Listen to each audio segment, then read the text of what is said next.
is the UK Brand Show with Penny Williams and Mark Challoner.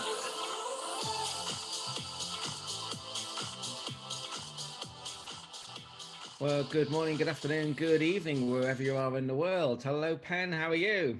I'm good. Is it still all right to say Happy New Year? I haven't spoken to you since our first show of the year. Yeah, first show.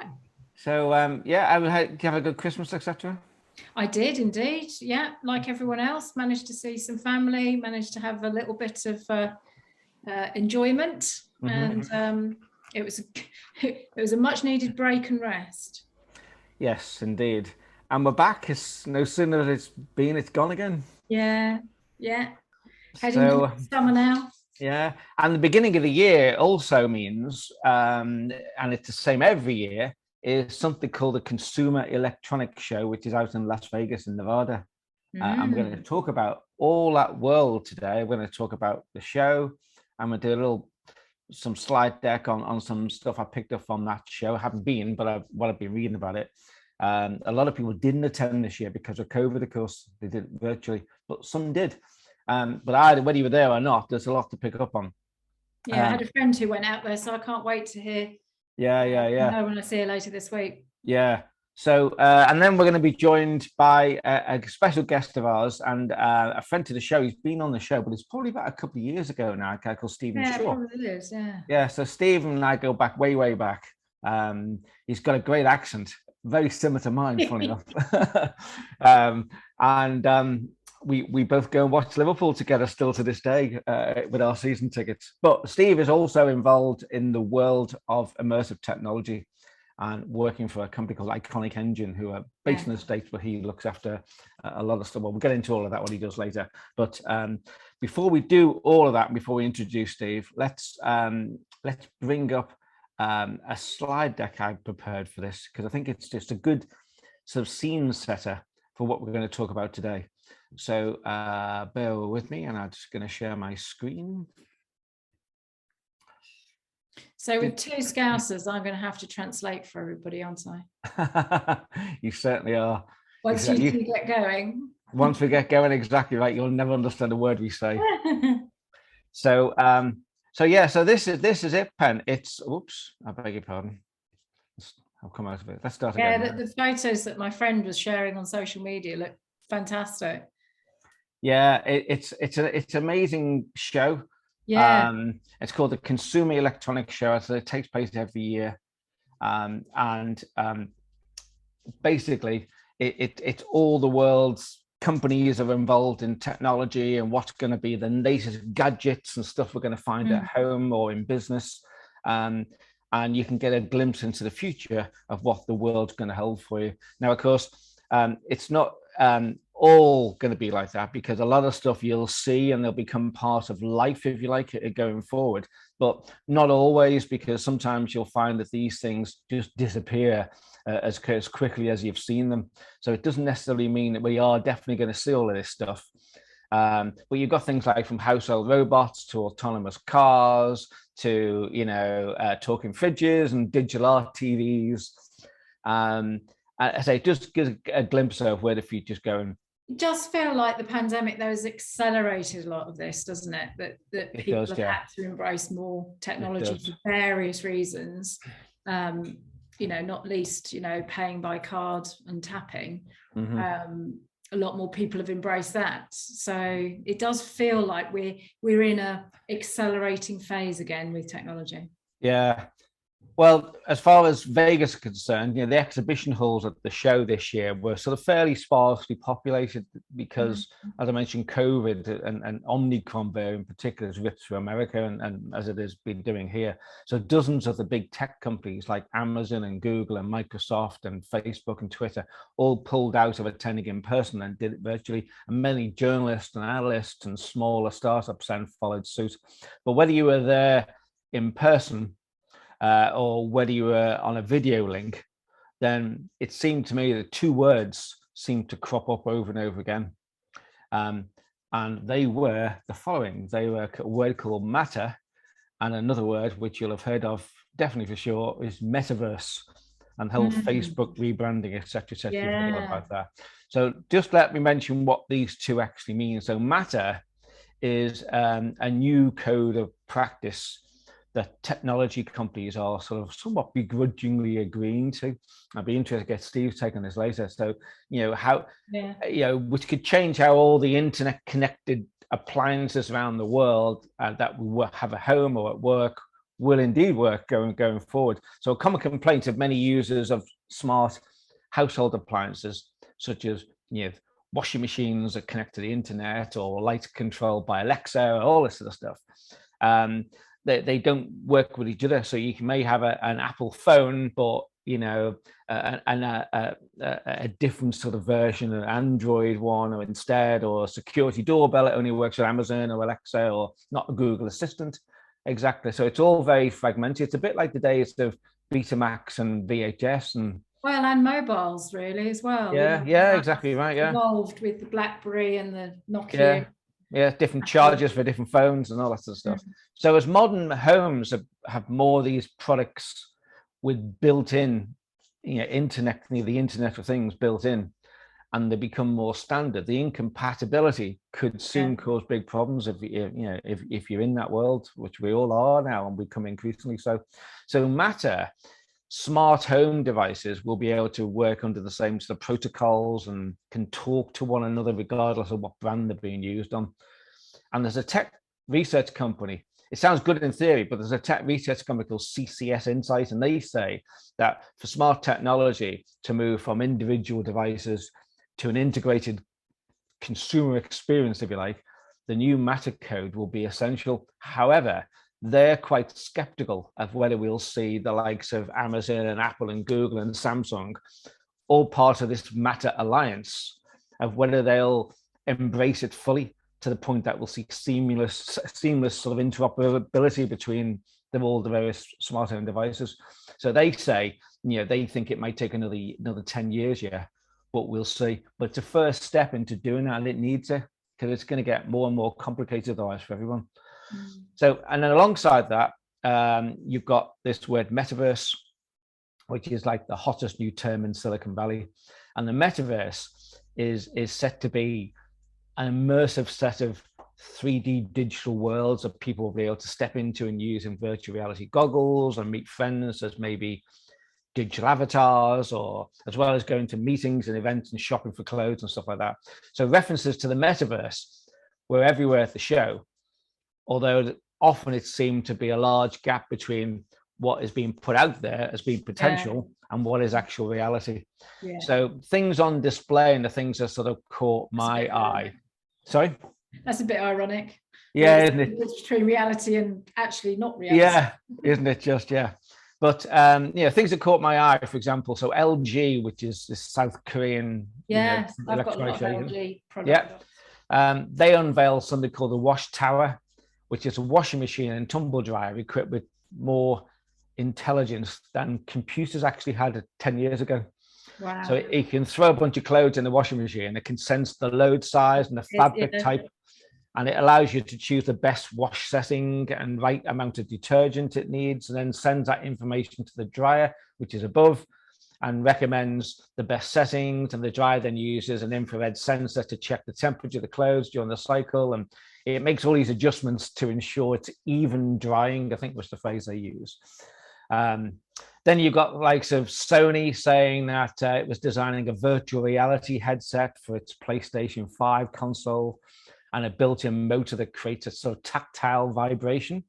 So you can actually feel what's actually going on, as well as seeing and really immersing you. And again, we'll talk to Steve about all of that. We had Hyundai, which acquired a robotics company in the States called Boston Dynamics about a year or so ago, and they said it wanted its robot to serve as digital twins, allowing users to step into the metaverse and give an example. They gave an example of sending its robot to Mars and allowing users to put on virtual reality goggles and see and feel what the robot was experiencing. So it's great for education, for example, in schools and stuff like that. Mobility cars have become a bigger part of these CES shows now in recent years. And as they start to become much more autonomous and again full of computer stuff, and the conference has become like an unmissable event for many of the big car manufacturers. So BMW, for example, they unveiled a car concept which could change the color of its exterior from white to black. Yes. Yeah, at a touch of a button, thanks to this sort of wraparound skin filled with electronic ink.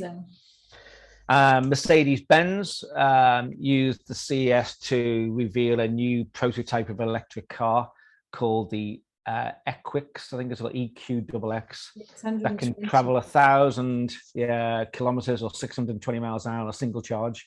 Yeah. So I mean, it could theoretically travel from, say, the south coast of England up to the north of Scotland without needing to stop. That's the big negative, isn't it?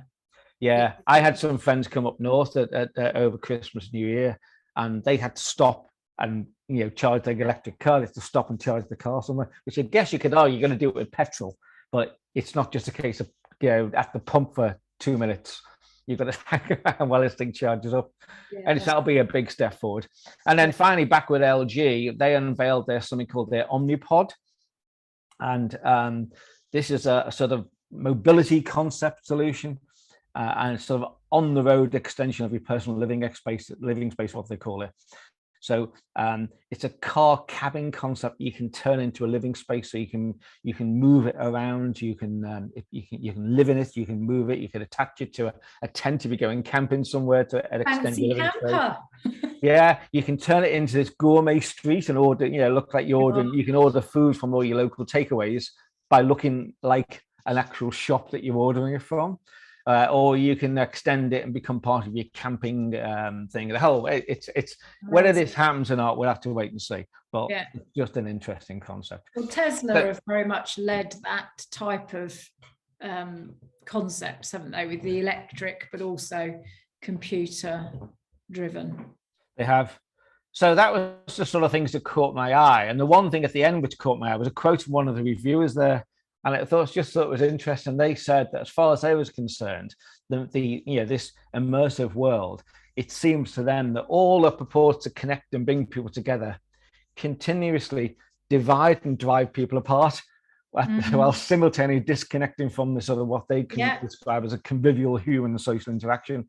And I guess it depends on what side of the fence you're sitting on. And they say the next 20 to 30 years, they will be a very interesting time, and it certainly will be, of whether society can successfully adapt to the acceleration, this is their word, not mine, accelerating bombardment of technology and what we accept as normal these days. Yeah. And it's true, isn't it? It's very true. It really depends on how immersed you are into this new immersive world that's coming, but I guess there's no stopping it, which is probably a great time to bring in Mr. Stephen Shaw. Are you there, Steve? Good day, I am. There he is. There he is. I Welcome. Promise to speak slowly for you, Penny. Thank you so much. Yes. For your view, I'm sure we can arrange subtitles later for your viewers after this particular video cast. Anyway, well, thanks very much for your kind invitation. It's great to have you on the show. I think it's 2 years since you were last on. It was indeed. How things have changed in both the worlds of technology and health in the last 2 years as well. Yeah. I think we both had long hair then, didn't we? I think. No, I've had this for a while actually. So Steve, you've been up to CES, haven't you, a few times? I have indeed. Yeah. And what do you think of the show normally? I love the show. I was very fortunate a few years back when I worked for a British startup called Blipper. We won a government-based competition. And we won a stand space there way back in 2015. It was an amazing show. It was very beneficial for the business at the time. And I now work for an American-based business, as you correctly mentioned earlier, called Iconic Engine. And we were physically at the show because we were fortunate to be building a virtual augmented reality 5G mobile device powered drone for the T-Mobile stand, actually, and the T-Mobile Arena in Vegas.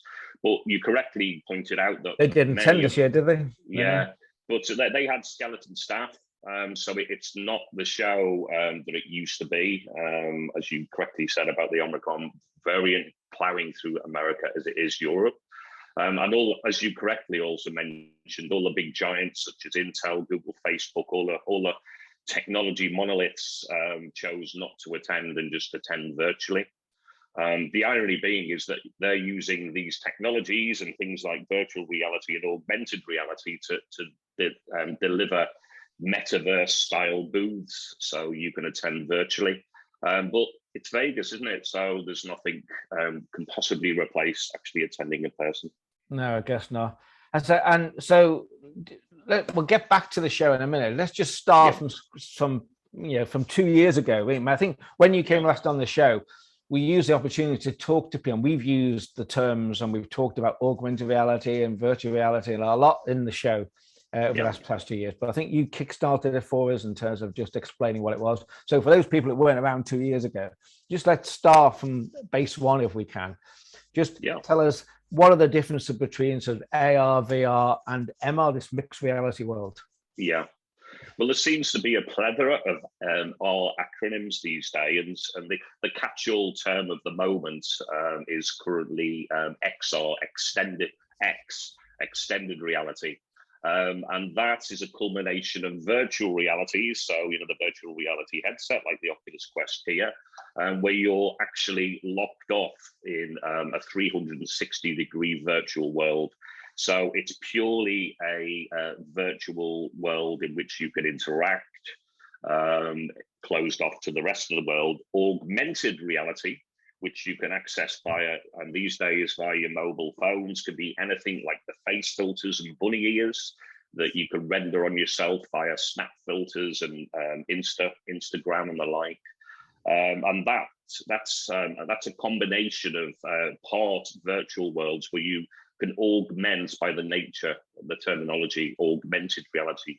You augment digital elements, whether it's comedy bunny ears or a virtual BMW or an IKEA lounge in your, via your mobile device. So your mobile device camera is the lens, which is the bridge between the physical and the digital worlds. And then we have mixed reality. So devices like Microsoft HoloLens enables it a combination where you can lock yourself in aspects of a virtual world, but also you can actually see the real world around you.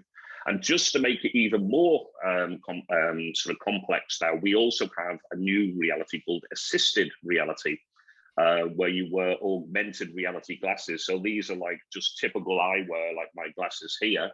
So a little bit like the old Google Glass used to be some years ago, where engineers and field engineers, and people in factories and on oil rigs, they have videos and sort of educational videos and complex videos on how to fix things projected onto their eyeballs via the glass as well, but you're still in the real world. So there's this plethora of acronyms, all things reality, which, as you correctly said, is now migrating into this sort of whole complex metaverse terminology. So just a couple of points on the things you mentioned there. So in terms of AR, if I'm not mistaken, now Google have made it easy for people to develop apps. Have made it easy to develop apps because the service developer kit, now they can now use AR as part of all of that to build into their apps. So that's why the likes of IKEA and many, many more people are starting to use AR. Is that right? That's correct, Mark. And one of the other great aspects, a few years ago when I first sort of set out in the augmented reality world, one needed to download hefty applications. But with the advent of technology, we have what we call Web AR or Web XR, where you can simply scan anything like a QR code, and then it can launch these augmented reality experiences. And I've an example that we could perhaps maybe sort of upload later in this conversation, or maybe you could upload on to the UK Brand Show website. So your viewers could simply scan with their mobile phones, irrespective of whether it's Android device or an Apple device. Sky did some great stuff in augmented reality for the 100, the cricket series last summer. And you can actually get the players actually playing cricket in your lounge. So it's just a simple but quirky, gimmicky, but nonetheless impressive example. So you no longer, so Apple, all of Google, Apple, and then other players like Unity and creating like middleware and software to make the creation of applications easier. So coming back to your point about Matter, businesses like Unity and also ourselves, we have like a vision to be device agnostic. So everything we do for our clients, such as Orange or Biscuit Telecom, we build their virtual reality and XR applications. It's important that they work across Apple devices, Android devices, virtual reality headsets, and the latest augmented reality classes. So being agnostic and also independent is really key for these businesses. And another good example maybe, and I think I've heard you mention this before, is we talked about this on the show, Pen. We talked about Biscuit Telecom BT, and they had this, they've got this move now to become, when you're watching, say, Formula One on your TV at home, it's a much more immersive experience, to the screens you can use around you and the sound, etc., etc. And is that the sort of world you're in now, Steve? Yeah, all things immersive. So that's a really important point, especially for things like radio show as well. Obviously, we're visual today. We're fortunate to have a video of your podcast, but spatial audio is massive. So I think what some major film directors cite that I forget who it was, but one of the major movie directors says that he considers audio to be 80% of the cinematic experience. So audio is so spatial audio, three-dimensional audio, as well as virtual reality, augmented reality are really key elements. And we're seeing advances where you've probably seen like the Bose sunglasses. So you no longer need headphones. The glasses themselves are the headphones, and they vibrate all of the audio elements into the skull directly. To really high-end quality. So audio is really impressive. And we operate in that immersive world, yes. Right, yeah. Okay, and I guess, touching on what you said there, the whole experience and why people said that Google Glass was a failure because I think the term was glass hole. You look like a glass hole by wearing one. But it wasn't the point, was it? The point was it was just to put something out there as a concept to see what it was like as technology, with a view to making them more like proper glasses that you wouldn't actually notice the difference in the future. And that's where we're at now, sort of, really, isn't it? Yeah, exactly. It wasn't a failure, far from it. It was. I mean, all of the hype was a little bit of a marketing exercise, but Google Glass continues apace behind the scenes. So it's being used for enterprise solutions. So many of the things that we don't see as consumers are happening behind the scenes. So big businesses such as Google, Microsoft are very much focused on enterprise solutions and enterprise use cases of this technology, whereas the likes of obviously Apple and Meta, as the encompassing name for Facebook, Instagram, WhatsApp, these days, Meta are very much more sort of consumer focused. And speaking of Meta and Metaverse, I mean, what's for those that are not, I think you must have lived on Mars or maybe in a virtual reality Mars to not to have seen that Facebook have changed their corporate name to Metaverse. What does that actually mean for everyone? Well, I think your sort of example earlier, your definition was pretty accurate about the metaverse. But Facebook, Mark Zuckerberg and his team and businesses have been very clever that they've hijacked the word metaverse. The word metaverse was actually first used in a science fiction novel called Snow Crash way back in 1992 by an author called Neil Anderson, I believe. And instead of maybe metaverse, maybe think cyberspace. So it's more a case of use how we interact with various technologies, whether it's your mobile phones, headsets, or even desktop. I mean, even PCs and games and such as Fortnite and the like. You can still live in this sort of cyberspace. Perhaps is a better word for it. The metaverse. It's a re-envisioning of the internet as we see it. Meta are very clever, but we are building what we would call metaverses. So Meta, the business, aka old Facebook, don't own the metaverse. They build hardware. So these Oculus Quest headsets are built and owned by Facebook. well, Meta, sorry. We'll get in the habit of calling them Meta over time. So, but they want to, obviously they want to own our data. So they want to build environments and experiences, their own metaverses, Meta branded, and sell you the appropriate hardware. Now, you know, we work with Facebook, so we at Iconic Engine don't have a particular horse in the race. We're trying to be agnostic and ensure that the metaverses we build in the bigger metaverse, so we are building smaller, dare I say, metaverses that will exist in the wider world, that hopefully in time, using the Matter principles, we'll all be able to interact and talk to each other. And this builds a huge creator economy, because when you think of the amount of people and the industries behind this, you've got graphic artists, you've got game developers, hardware manufacturers. It's huge that this is going to be a multi-billion industry already, and this will happen. Sorry, could I just ask, how quickly do you think this is all going to become mass market? Yeah, really good question. Who knows is the honest answer. It feels like it's moving really fast, so it feels like something that's going to become sort of mainstream in the next 5 years, not the next 10 or 20 is how it feels. But I'm not in your. That's a great. No, it's a great question, Penny, and it's one that we can't necessarily answer and put a definitive. But I would say very quickly. We're already building metaverses or metaverse applications. We have our own application called Versu that launches very shortly, and that will be available. It enables people to co-watch an experience, whether you're in a virtual reality headset. So I could have my VR headset on, and we could interact and build our own avatars and actually meet in the virtual world. You could be on your mobile phone. Mark could be wearing AR glasses. I could look like an idiot wearing this, and we could join together. And I think these things are being built already.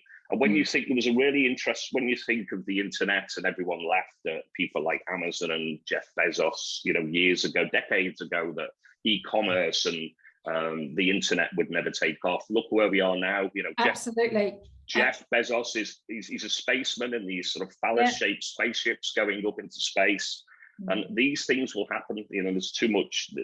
What it looks like ultimately, who knows? I had exactly the same conversation. Yeah, it's interesting. Sorry to interject, but everyone says the barrier to this is the hardware sales. What's interesting is pandemic has made sure that we've had more time, more leisure time, and we've all been looking to experiment with new technologies. Yes. And also the big players, the Amazons, Primes, the Netflixes, the Disney Plus, have all enabled us to watch sports and movies together. So, you guys might be in Kent, I'm in London, or my colleagues are going to be in Los Angeles, but we could all co-watch and experience movies, content, or 3D worlds, augmented reality environments at the same time. Pandemics accelerated that, and this very Christmas, Oculus, so Meta owned Oculus. Zuckerberg had a target of selling 10 million devices when they acquired Oculus some years ago. They will hit that this year. And the number one application on the Apple App Store this Christmas was Oculus' own application. So it just goes to show that demand for these technologies is there. And consumer shows like CES will drive demand ultimately. So presumably, Steve, you can see a day coming where, because this is a sort of crucial question, I think, really, that I've always wondered over the past few years, because me and you've been talking about VR, for example, for years. Yep. But it's all, everything has its time, doesn't it? And in the early days, it wasn't the time. And I always wondered, are we ever going to see, this is the question, are we ever going to see a world whereby every home is just as a matter of course, as they might have, a cooker or whatever, they've got a VR headset as well, which they're used to just sticking on and watching a movie or a Formula One race or something. Do you think that day will come where it's a norm in every home? Yeah, I won't say when, but that day will come. You can quote me on that. I just won't say when. Oh, we will, don't worry. But that day will come already. I was hooked from, I'm not a huge gamer myself. but I was hooked on virtual reality because I needed it for work. Yeah. But I'm not a huge VR gamer. But as soon as I tried it, and I would say, you know, that these devices, there are other devices, by the way. I'm not an advocate necessarily for Oculus Quest, but they cost £299. These Apple 13s cost just short of £1,000 or beyond. So the actual price of entry is quite accessible.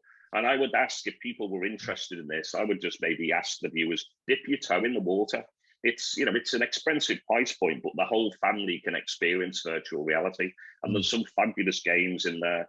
And it's also, I can speak and meet my family back up in Liverpool over Christmas. We didn't meet, but we can meet in a virtual reality headset.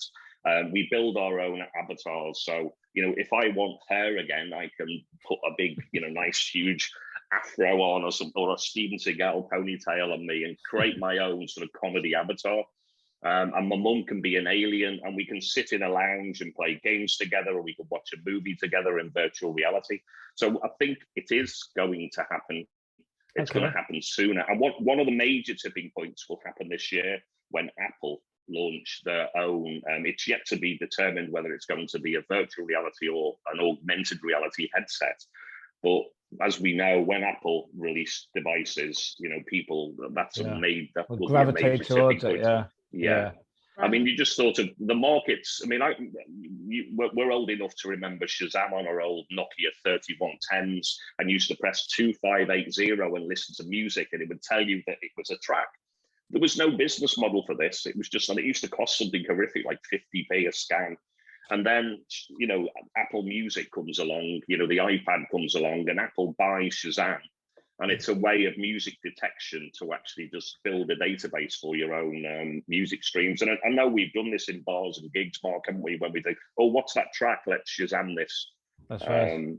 So when Apple and when businesses like Apple and Meta, I mean, basically, ultimately, they want your data and they want your money. And they've got the technology to do so.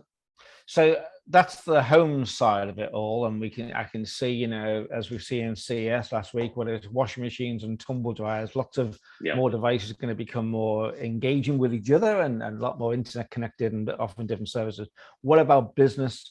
So you mentioned assisted reality before and HoloLens. So again, if I'm not mistaken, if I remember right, when I saw the HoloLens being demonstrated, the example they used was like us in a meeting now, whereby, you know, we could put on a headset around, I could be sat at my own kitchen table, I could put a headset on, and it's almost like you two are actually sat opposite me and we're actually having a proper conversation rather than looking at a screen like this in 3D and you look real in front of me. And that's, I guess, a prime business use for it. Yeah. Assisted training, distance learning is huge. So already major consultative groups like Accenture, PwC, I've got friends who work at PwC. The pandemic has really meant that they can't meet face to face. So, you know, they've got major clients. So they've got automotive clients. So they're using this. They're using packages like ARVR and these technologies to meet remotely. And they build their own avatars. You know, some of them actually look like they're individuals, and they meet virtually for workshops, for client workshops. Major automotive producers like BMW, Mercedes, and Jaguar Land Rover use Microsoft HoloLens to collaborate across the globe in automotive design. So they're designing the EQX Mercedes that you mentioned earlier, Mark, using HoloLens headsets. So they're in a studio in Germany, America, maybe Asia, but they can collaborate in real time, designing the vehicle as well. So the business applications are huge, and dare we say, I mean, the American military placed an order for God knows, you know, millions of dollars worth of HoloLenses, because they're being used to train both police officers, medical professionals, fire service people as well. You know, we train people without putting them at risk or danger in the field. I was going to say, when you were talking before, it reminded me of I forget exactly what you said, but it reminded me of this assisted world whereby a surgeon, for example, could actually use that when they're performing an operation to help them refer to something in a screen for a lens or whatever on their eye or a pair of glasses or whatever. That's a great example that happens. And I was fortunate to work in a business that developed a platform to facilitate that. So the Victorian age is where you would actually practice, medical students would practice on cadavers, on unfortunately dead bodies. Those days are obviously gone, thankfully, and illegal. But now they train medically. It's a little bit like Operation, the old ball game Operation, when you're taking out the sort of like, but the bread basket and all those elements. But these are done on virtual bodies. So medical students can train without putting the patients at risk. Well, it's an incredible world, isn't it? Which is ahead of us. And I think, you're either going to be scared by it or excited by it, I guess. You're in one of those two camps. And that probably goes back to the quote I mentioned earlier, that it depends on what side of the fence you're on. I mean, you don't see it as being a threat to, people not actually communicating with each other in the way that we're used to. It's just a different way of liaising with each other, I guess. Yeah, I'm a consumer and an individual as well. So I use this in our life, whether we go to gigs, Mark, or the football. The last thing I want to be doing is to be sat at Anfield watching a game, with my phone up over the match, just looking at stats. I mean, one of my pet hates, no offense, is when you go to live music gigs and all you can see is a handful of mobile phones in the way of the stage. It's all about the live experience.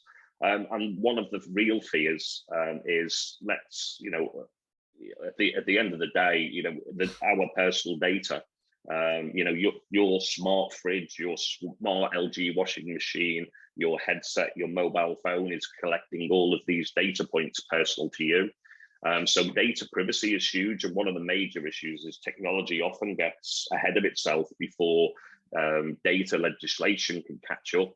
So that's why we're seeing things like the Meta principles, and also it's perhaps one of the reasons why Meta is reinventing itself, because they're still under threat from US Congress. They're looking at all of the sort of data breaches, and we've seen the likes of Apple now. You can turn off your ad banners, so you needn't be bombarded with Facebook and Instagram ads anymore. So the technology monoliths are looking for new ways to circumvent all of these problems. But I'm anxious about the data privacy issues. But I'm in an industry that employs me to embrace and look for new use cases for these technologies. So you have to love and hate it. Sorry, Penny, you have to love and hate it in equal measure. Yeah.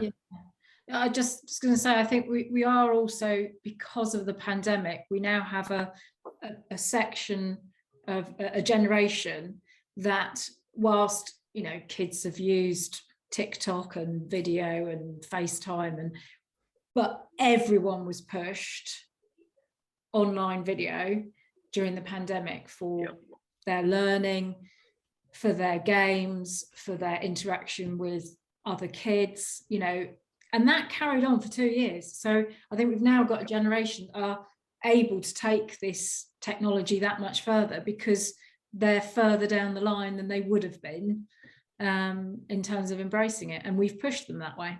Yeah. And also, Mark and I used to work in the mobile industry years ago, from SMS marketing, MMS marketing, as you know as well, Penny. We used to work with Kent Messenger Group back in the day. Yeah. One of the very few silver linings of the pandemic is that finally people know how to use a QR code, and that can trigger so many of these sort of immersive experiences. Further still. But this is great. It's great to have a podcast on video, sort of Zoomcast, whatever they're called. But kids have started to get Zoom fatigue. I mean, I'm sure we do it in our other meetings. There is this element of Zoom fatigue, and there's empathy with the 3D avatar. So if we could meet in a virtual studio in 2 years' time, which could happen, quote me on this, in 2 years' time, we can have a virtual podcast in virtual reality, in a virtual UK brand show radio studio, and then the public can join and watch us, and there's empathy when we meet in person, even if it's a 3D avatar. Research studies show that there's a degree we can handshake, we can high five, we can dance around and embarrass ourselves in the studio. But it's fun. You know, I've seen C-suite executives at major global telcos having a serious meeting in here, and they just end up like kids just running around and playing around. So there needs to be commercial discipline in the metaverse for sure. Yeah. So Steve, in terms of, we can see there's massive business potential here. So a lot of the people that listen to this show are small businesses. Yeah. And I would imagine there's a lot of people just, you know, very small business on the high street maybe, who are just confused by this whole thing. Because it can be a confusing world if no one's taken the time to explain it to you. Yeah. And I just wonder, do you have any advice for those people who are just like, wow, I sense there could be a big world I should be getting involved with, but I don't know how to even make a start in it? What would you say to them? I mean, it scares me, and I work in the industry because it changes every day. But just rest assured, for small, medium enterprises and sort of medium-sized businesses, these things will hit you. Of course, all the big players and all the all the monolithic tech giants are in it for the big money in the early days. But just look at Facebook, as businesses, and broadcasters now have, even the likes of BBC have a TikTok channel.